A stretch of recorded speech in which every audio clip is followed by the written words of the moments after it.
Boa noite. A polícia acredita que a disputa pelo controle da venda de drogas foi o motivo de uma chacina que deixou 5 mortos e 7 feridos em Anchieta, na Zona Norte. Uma criança de 10 anos está entre as vítimas fatais. Falamos também sobre a volta às aulas. Sem acordo em reunião, a Prefeitura do Rio adiou o retorno das escolas públicas e privadas. E falando ainda em escola, o fechamento delas vem prejudicando a alimentação de alunos das unidades públicas. Os pais reclamam que não recebem as cestas básicas. Tudo isso e muito mais aqui no Jornal do Rio, que volta em 1 minuto. E eu te espero, hein?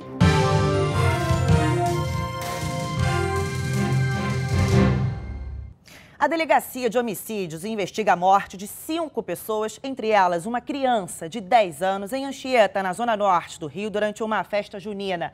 A disputa pelo controle da venda de drogas ali na região pode ter sido o principal motivo para esse tiroteio. Marcas de tiros na parede, manchas de sangue no chão e muita confusão. Foi assim que terminou uma festa junina em Anchieta, na Zona Norte do Rio, na madrugada do último domingo. O que aconteceu? Muito tiro. 12 pessoas foram baleadas, 5 morreram. Entre elas, uma menina de apenas 10 anos. Rayane Lopes estava acompanhada do pai, que foi baleado ao tentar proteger a filha. Ele não corre risco de vida. Esta outra sobrevivente levou 3 tiros na mão e precisou ser operada. Já operei. O outro dedo também, onde a bala ficou alojada. Eu ganhei um livramento de Deus. A honra e glória do Senhor, eu estou viva. 4 homens chegaram atirando da festa que acontecia próxima à comunidade Ás de Ouro. Segundo a polícia, a disputa pelo controle da venda de drogas na região teria motivado o ataque. Entre os feridos, há pessoas com passagem pela polícia. A Polícia Civil suspeita que o filho de um traficante era o principal alvo da facção criminosa que invadiu a festa. Ian Lucas Soares, de 23 anos, foi morto no local. O pai dele morreu em 2015 em confronto com a polícia. A investigação continua, mas com um impasse. A prisão dos suspeitos só poderia ser feita através de uma grande operação que estão suspensas pelo Supremo Tribunal Federal durante a pandemia, só podendo ser feitas com autorização do Ministério Público. A investigação está no início, mas muitas informações já foram recolhidas e isso aí é alvo de uma decisão aqui interna e, se for necessário, nós pediremos sim para que seja feito incursões em lugares alvos. E a gente atualiza agora os dados do coronavírus no estado. São 111.883 casos, com 9.848 mortes, sendo 29 só nas últimas 24 horas. Lembrando que esse baixo número se deve à redução no processamento de exames no fim de semana. E hoje o prefeito do Rio, Marcelo Crivella, se reuniu à tarde com empresários e sindicatos das escolas para discutir a volta às aulas. E eu chamo agora a repórter Marcele Setúbal, que está ao vivo e vai trazer as informações para a gente. Oi, Marcele, boa noite para você. Já alguma decisão, então, dessa reunião? Ainda não, Yasmin. Boa noite para você, boa noite para todo mundo. Mais uma indefinição a respeito dessa volta às aulas das escolas particulares aqui no Rio de Janeiro.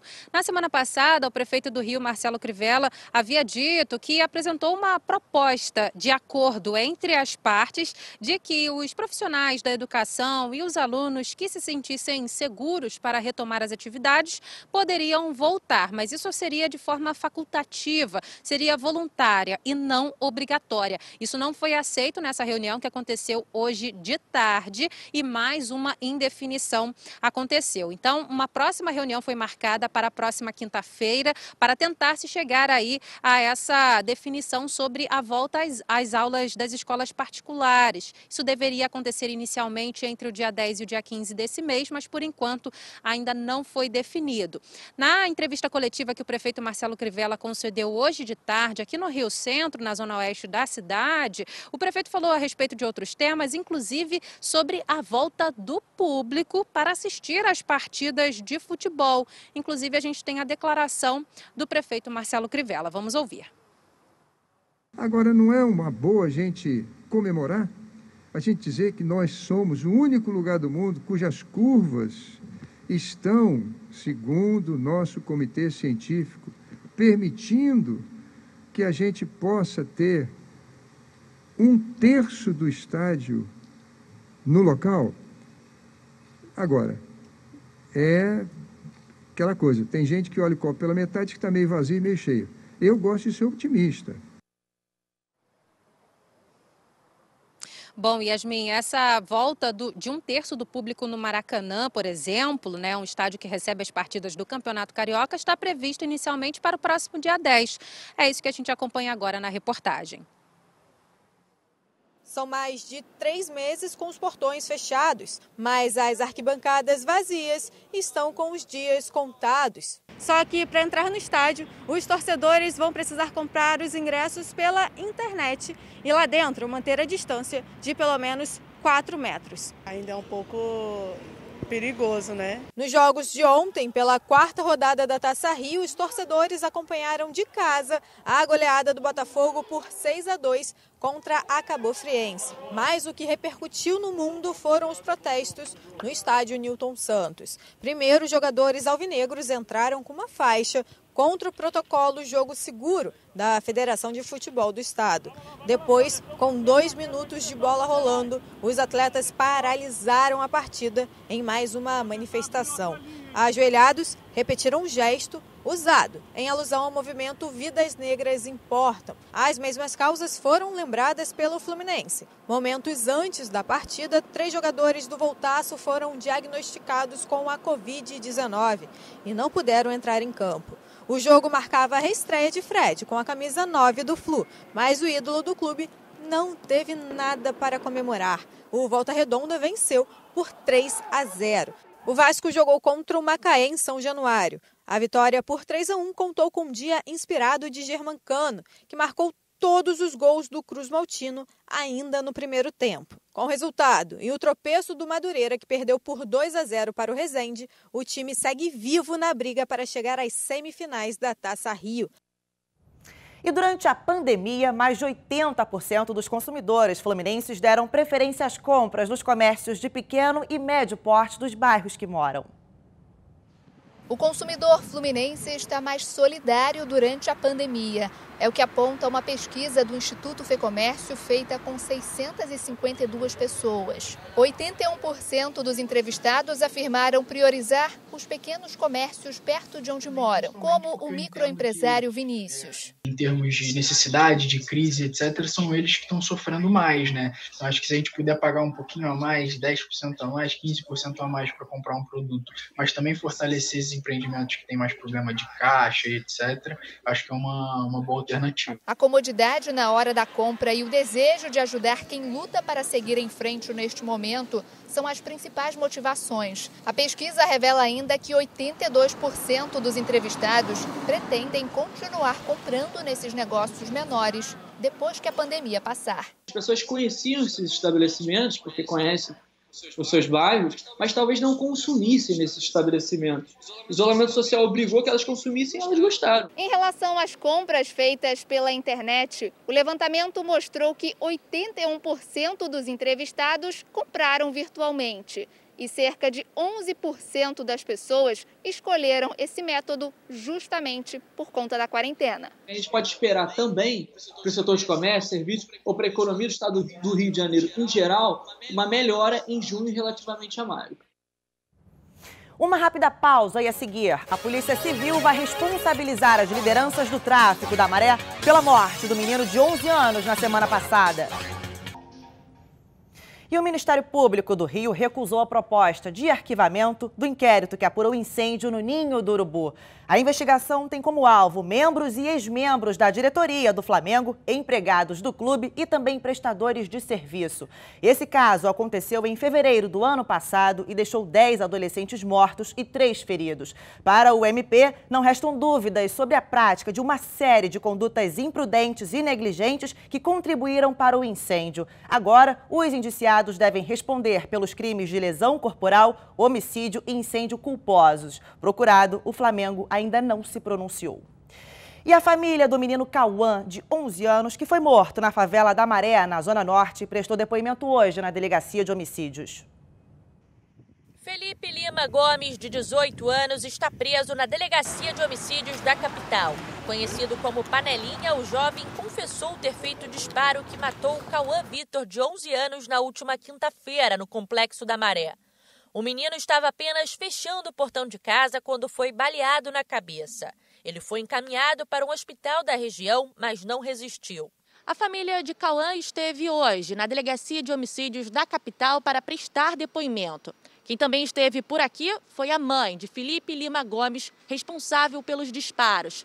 Ela veio na tentativa de ver o filho, mas teve o pedido negado. Foi um acidente, ninguém prevê o acidente, né? Se eu pudesse controlar o tempo, queria eu estar no lugar do menino, queria eu que a bala fosse no meu coração ou na minha cabeça. De acordo com a Polícia Civil, Felipe possui 4 passagens pela polícia por furto e teria entrado para o tráfico recentemente. A Delegacia de Homicídios continua investigando o caso. A liderança do tráfico da região vai ser responsabilizada pelo crime. E o Ministério Público do Rio recorreu ao Supremo Tribunal Federal para tentar reverter, cassar a decisão do Tribunal de Justiça do Rio, que na semana passada entendeu que o senador Flávio Bolsonaro tem direito a foro especial e transferiu da primeira instância para a segunda o caso das rachadinhas. Para os promotores, no entanto, houve descumprimento de determinações do próprio STF, que em 2018 definiu que o foro só se aplica a crimes cometidos durante o exercício do mandato. E acabou agora há pouco o depoimento por videoconferência de Fabrício Queiroz, ex-assessor de Flávio, no inquérito da Polícia Federal que investiga o suposto vazamento da Operação Furna da Onça em 2018, mas ainda não foram divulgados os detalhes desse depoimento. Vamos para mais um intervalo e no próximo bloco, o drama de alunos de escolas públicas que estão até hoje sem receber o auxílio merenda.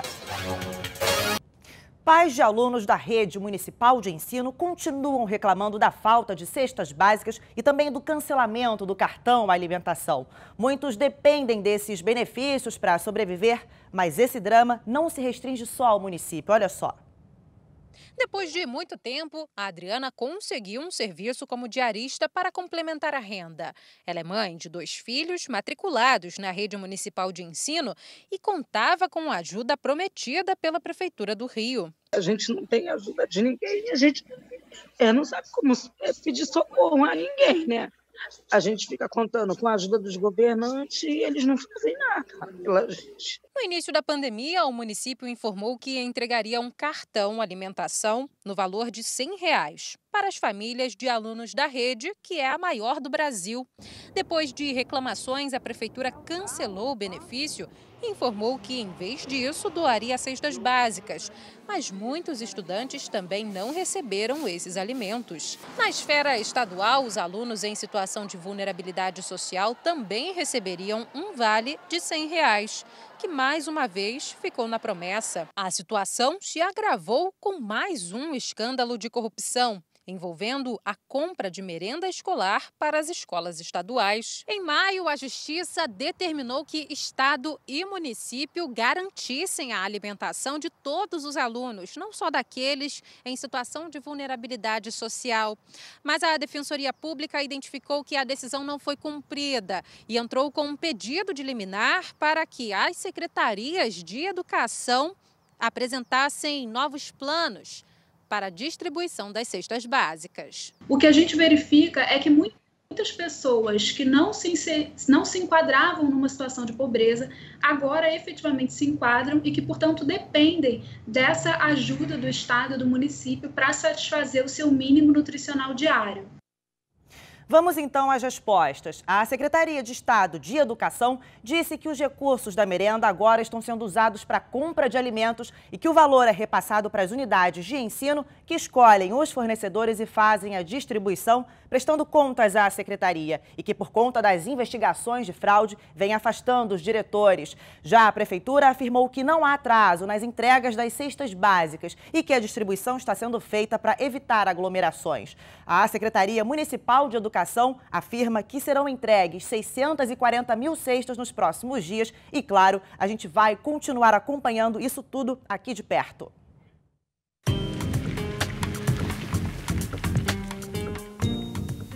Hora de conferir a previsão do tempo e quem conta pra gente é a Desirê Brant da Somar Meteorologia. Boa noite, Desirê. Olá, Yasmin, muito boa noite. Boa noite também a todos que nos acompanham. Temos uma frente fria que já se afastou, mas que foi a responsável pela chuva e também pela queda de temperatura no sudeste, especialmente em São Paulo. No Rio de Janeiro, a semana começou com maior quantidade de nuvens, ainda existe a possibilidade de chuva isolada. Nos próximos dias o sol aparece, esquenta um pouco, mas olha, eu já adianto que no próximo fim de semana tem outra frente fria para chegar ao Rio. Agora vamos às temperaturas. No Rio de Janeiro, a terça-feira promete sol entre algumas nuvens e a temperatura alcança os 29 graus. A quarta e a quinta-feira também serão dias de tempo firme e até com temperaturas mais altas, que poderão passar dos 30 graus na capital fluminense. Agora preparem-se, porque no final da semana outra frente fria vai chegar ao sudeste, deve provocar pouca chuva, só que vai diminuir de novo a temperatura e tudo indica que vai ser bem no fim de semana. Nosso último intervalo e na volta a gente fala sobre os impactos da pandemia na vida dos artistas de rua. E os artistas de rua precisaram se virar durante a pandemia e um deles é o Chaplin Carioca, muito conhecido ali pelo calçadão de Copacabana. Mas além de ter várias dificuldades para trabalhar, ele também não conseguiu o benefício do auxílio emergencial. A bengala, as roupas largas, o chapéu e a forma de andar um tanto peculiar. Ele leva alegria a muita gente. Não, eu não tô falando desse Carlitos aí, o famoso vagabundo. Eu tô falando de outro Chaplin. E esse aqui, que vive na pandemia, usa máscara e é claro que ela não podia ser diferente. O Chaplin Carioca tem nome e sobrenome, Roberson Martins. Há 10 anos ele vive como artista de rua. Tira o sustento dos sorrisos e abraços e da colaboração de quem para tirar uma foto. Mas sem contato físico, o jeito foi improvisar, das interpretações para o artesanato. E para piorar a situação, teve o auxílio emergencial negado. O problema foi que no cadastro para receber o benefício, Roberson declarou as filhas, para quem paga pensão, como dependentes. Mas elas moram com a mãe, ex-esposa dele, em São Paulo. Se eu pago a pensão alimentícia, elas dependem da parte da alimentação que tem que prover da minha parte. Eu fiquei sim chocado, chorei muito e fiquei me perguntando se o serviço que eu faço da arte de rua, se valia a pena eu vim para a rua fazer esse trabalho. Mas mesmo em meio à pandemia e com tanta dificuldade para conseguir alguma renda, o Chaplin Carioca não perde o bom humor e ainda lembra de uma das obras-primas do mestre do cinema mudo. A gente vai ter que sair agora, dos tempos modernos, passamos pelo tempo tecnológico, agora vai ser o tempos pós-Covid. E a gente encerra o Jornal do Rio com essas imagens curiosas. Olhem só, um homem embarcou no BRT acompanhado de 2 bodes na última terça-feira, ali na estação Ipase, na zona oeste do Rio. De acordo com o consórcio BRT, o homem deu calote acessando ali a plataforma pela área de embarque. Lembrando que só é permitido o transporte de animais de até 10 quilos e em caixas próprias e também em horário ali de pouco movimento. O Jornal do Rio termina aqui e até amanhã, hein? Thank you.